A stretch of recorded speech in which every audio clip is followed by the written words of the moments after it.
Cimoooooooo! What's going on, guys? It's Cimo. So today I'm bringing to you a meta-analysis for the May 2020 format. Just because we're all under stay-at-home orders doesn't mean Yu-Gi-Oh! Is too, because there are a plethora of online tournaments for players to participate in, and that is really what's keeping this metagame going. I mean, we just had Eternity Code officially released, well, I mean, I guess in Europe, because like the US isn't still supposed to get it for a few weeks, but regardless, it's technically legal, at least by like online standards and what people are going by, and so because of Eternity Code weekend, there were some big tournaments taking place, one of which I did help commentate, so shout out to all of you guys who tuned in, and we're going to talk about the breakdown from these tournaments and how the meta is starting to trend post Eternity Code. So without further ado, let's go ahead and get right into it. So I want to start off with the Yu-Gi-Oh! Online series. This was a European-based tournament that had about 87 participants, which is still a pretty sizable number for an online tournament. Jamie the Kid 00 helped commentate this tournament, as a matter of fact, and there was some really cool data to come out of this. So first, I'm going to show you guys the overall breakdown from this tournament. You see that, not really surprising, that Adamancipator and Eldlich are taking up the two highest percentages of this pie chart. Eldlich divided into two separate categories here, both the pure and the invoked, but if you combine those percentages, it almost pretty much goes and weighs up there with Adamancipator. You also see decks like Orcust and Dinosaur, which both did receive support coming out of Eternity Code, so people might have been anxious to try out cards like Girsu, the Orcust Mech Knight, as well as Animadorned Archosaur, just things that make sense when a new set is released, but there was also plenty of other decks that people were playing as well. But then when we get to top 8, things start to narrow down and look a little bit more focused. So as you can see by the chart, we have 2 Eldlich, 2 Adamancipator, really not surprising there. We have a Salamangreat, again, this is kind of one of like the tier 2 decks, we'll discuss this a little bit more later. We have an Eldlich Magical Musketeer deck, which I guess you could technically classify as Eldlich, but I don't think it's an Eldlich deck anyone's ever really played with before. There is a Madolche, which that's a treat, and we'll discuss that a little bit later on as well. And then we also have an Altergeist in this top 8 too. But for the most part, I mean, Adamancipator and Eldlich taking up a majority of the spots here. Adamancipator did end up taking first place, followed by Madolche in second. So this is the first place list by Gabriel Netz, and when you look at an Adamancipator list, a lot of these decks are streamlined at this point. 25 to 30 cards are going to look the same across all these decks. There's just some adjustments and fine-tuning still going on, but what's interesting about this deck in particular are some of the new inclusions out of Eternity Code, one of which is the introduction of Link Cross. Now, a lot of people knew that this card was incredibly powerful, but man, did this weekend show off that power. Link Cross is so abusable because what you're able to do is you're able to go into combos featuring cards like Martial Metal Marcher with the tokens that Link Cross produces in tandem with cards like Mecha Phantom Beast Olion, synchro to Martial Metal Marcher, and then you can even go into stuff like Formula Synchron as well. Martial Metal Marcher can resurrect your Olion, so you get a second use out of it, and you're able to effectively turn like some of your boards into like free Borreload Savage Dragons or Heralds of the Arclight. But what's frightening is that this isn't really exclusive to Adamancipator. You're able to really play this in a myriad of different strategies as long as your deck can essentially facilitate Crystron Needle Fiber or Halifibrax. I mean, you're pretty much off, and we're going to see some of this a little bit later on when we showcase some different decks as well. But Adamancipator, I mean, there really isn't much to say here. This is the strongest deck of the format definitively. We also have Dark Ruler No More in the main deck. That's definitely the sign of a healthy format, right? When people are having to main deck Dark Ruler, I think one of the most frightening things when it comes specifically to Adamancipator is that Dark Ruler isn't really enough at times. I mean, if you look at the boards that Adamancipator is able to assemble, Dark Ruler can handle most of it, but you have to remember a couple things. They usually make Dweller, which they shotgun in the draw phase or the standby phase, and they also have the Dragon Buster Destruction Sword equipped to something like Borreload Savage Dragon, which means that you're still not going to be able to use your extra deck even if you Dark Ruler No More them. So even a card like that means you can't use your graveyard, you can't use your extra deck, you're just extremely limited in what you're able to do, and quite honestly, not many decks are able to play through that, regardless of what deck that you're playing. I don't care what you're saying, I don't think this is healthy in the slightest. I think Dark Ruler No More is kind of one of those cards like Droll and Lockbird where we only have have to play this card in the main deck in extremely dire circumstances, and honestly, this might be one of them. Now, another card I want to feature is Appointer of the Red Lotus coming out of the side deck here. We saw tons of this card throughout the weekend, and the thing is, when it comes to Appointer, this card does something that no other card in the game currently does. I know I take a lot of shit for the fact that I was the one who hyped up Appointer of the Red Lotus way back in the day, and it was like ruled differently than how people thought it works. It only lasts till the end of that current end phase instead of like the following end phase. But even with that being the case, one turn is all you need for a combo deck like this, because imagine you're playing Adamancipator, you set up your whole board and you set Appointer. Well, when your opponent starts their turn, you just flip up Appointer, and now you get to look at their hand, know everything they have, so you know at what cards you need to negate or at what point you need to ensure you use your cards correctly. But most notably, you can remove any card from their hand that might be a threat to you. Sphere Mode, Dark Ruler no more, literally anything. So that means they have to draw duplicates or multiples of different types of cards if they want to even have a chance of breaking your board if you happen to draw into Appointer of the Red Lotus. Like I said, being able to pinpoint and remove whatever card threatens your board the most is going to win you the game, because your opponent can't break that board anyway regardless, and then you just go and swing everything in next turn and you just won the game. So Appointer, a lot of people are playing it now, and if you don't already have your copies, you definitely should pick them up, but frankly, this card needs a reprint. Now, coming in second place was Madolche. This was the treat of the weekend that no one was expecting, not only in the Yu-Gi-Oh! Online series, but also in the Pro Play Tour Weekend Championship, which myself and MBT Yu-Gi-Oh! Commentated. This is incredible. So, Madolche did receive some new support in Eternity Code. It received Madolche Salon, which gives the deck an extra normal summon and also allows you to search Madolche spells and traps, one of which being Madolche Promenade, which is effectively like an effect negator, but also has the ability to put materials as Xyz underneath Madolche Xyz monsters, so that's pretty cool. I mean, you're typically using it for the negation more than anything, but it's nice that Madolche has this searchable negation. Now, when it comes to Madolche, this deck going first does something very incredible in that it's able to amass an absurd amount of advantage. But what's interesting about the deck is that this isn't like your typical like 8 negation board that you might expect out of like Adamancipator or Pendulum or decks we've seen in the past.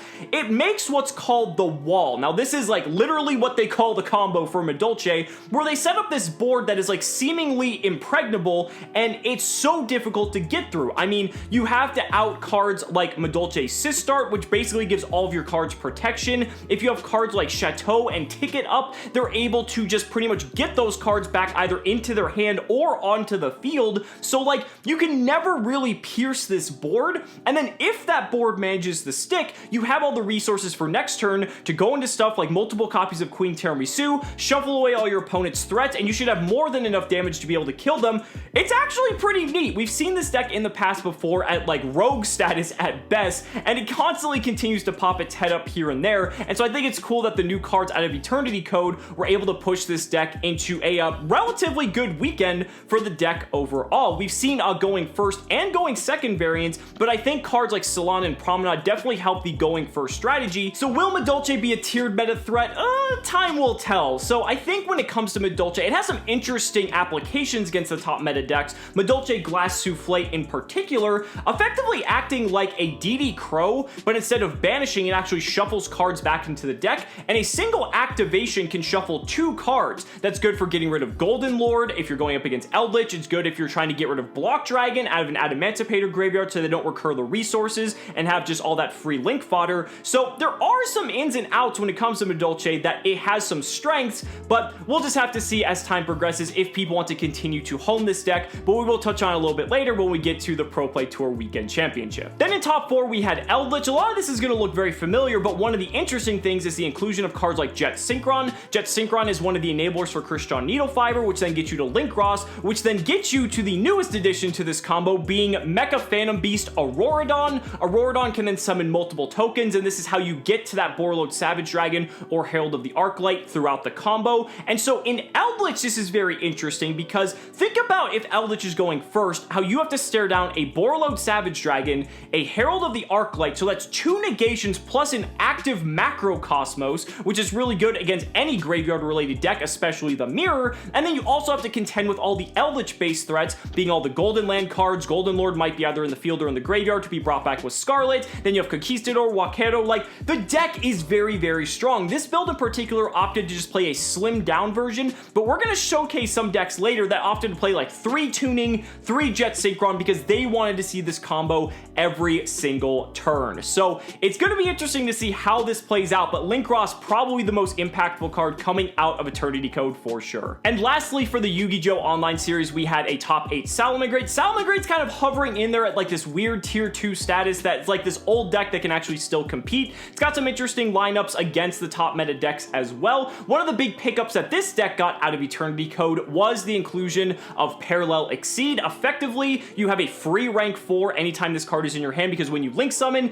you can special summon one to the field, then its effect triggers special summons another from the deck. They both become level 4. You can overlay them for a Baguska, for Abyss Dweller, whatever rank 4 you see fit, you are able to go into. I think it's nice to still see Salamangreat see some success in this current format. And then moving on to the Pro Play Tour Weekend Championship, where we've got 2 decks taking up a majority of top 16 here, being Adamancipator and Eldlich. But what's interesting is that what other deck do we see again? Madolche. So is this a complete one-off, or is there something to this deck against this particular metagame? There's also a dinosaur, which we're going to talk about as well. I want to start with first place, Ruben Penaranda. Again, very seasoned player, ended up managing to take first place. But again, look at his main deck here. Triple Dark Ruler No More, triple Lightning Storm. He came into this event knowing if I'm going up against the mirror, I need to have essentially my side deck in my main deck for that, because he felt that Adamancipator was good enough on its own to take on Eldlich. Lightning Storm also isn't too bad against that matchup either. Dark Ruler can help contend with the Borreload Savage, Herald of the Arclight board, so there is at least some utility and doesn't make that card completely dead. But congratulations to him. He took home some great prize money, and honestly, maining those cards was probably the correct call. Then in second place, we had Ryan Yu, also playing Adamancipator. We had an Adamancipator mirror for the finals. We see that he's on Quick Draw Synchron and 3 copies of Tuning. This is just to turbo into Crystron Needle Fiber as quickly as possible. Then you can get into the crazy combos that Linkross enables with all of the new cards that we've discussed throughout this video. I mean, it's really no surprise to see this deck do so well already, but then now the new cards from Eternity Code making this deck even stronger,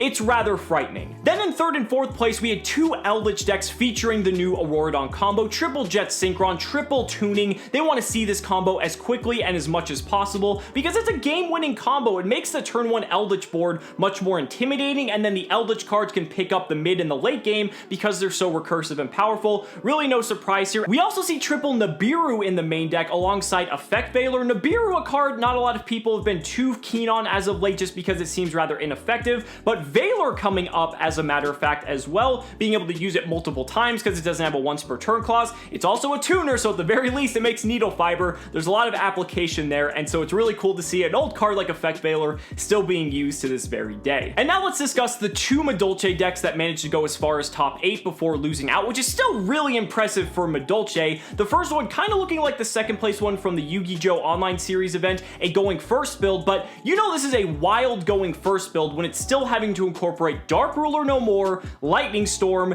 and Super Poly in the main deck. But it is playing a slew of traps, Solemn Judgment, also on Artifact Sanctum, which can be a huge blowout against those Adamancipator matchups. So going first or second, this Madolche deck could pretty much play either way, and so it's really cool to see the combination of these types of cards being used so potently. But then the other Madolche list is just raw hard going second. I mean, this deck is wild. Look at how many going second cards are in this deck. It's 50 cards. It's not even a 40 card deck. There's Lightning Storms. There's Dark Ruler No Mores. Main deck Sphere Mode. That is how hard this Madolche player went because they wanted to blind second, let their opponent set up, then blow them out with 1 to 2 of their going second cards. And as long as they can get any way to access Magically, they basically have an OTK on their hands. So that is how this player saw a lot of success, but it's really cool to see the variations in these Madolche deck lists. And then last but not least, we had the Dinosaur player coming in at top 16. We finally get to see the Animadorn Archosaur, but what else do we see here? Triple main deck Dark Ruler No More. This might just be standard going forward from here on out, which is frightening that if you're not on that, you're at a disadvantage. And that's how the meta ebbs and flows, right? Maybe people are going to take notice that everyone's on triple Dark Ruler, and then I want to pivot to the new combo version of Eldlich because it doesn't lose as hard to a lot of these going second cards, and it's more well balanced in going first and second, whereas Adamancipator is very feast or famine in that regard at times, where going first, it's going to win almost like 80 to 90% of the time, but going second, it can falter through all the negation that some other boards can set set up. Nonetheless, this was still an incredible weekend, a good showing for Eternity Code, and it's rather frightening to see where we're going from here, considering if main deck Dark Ruler's becoming staple,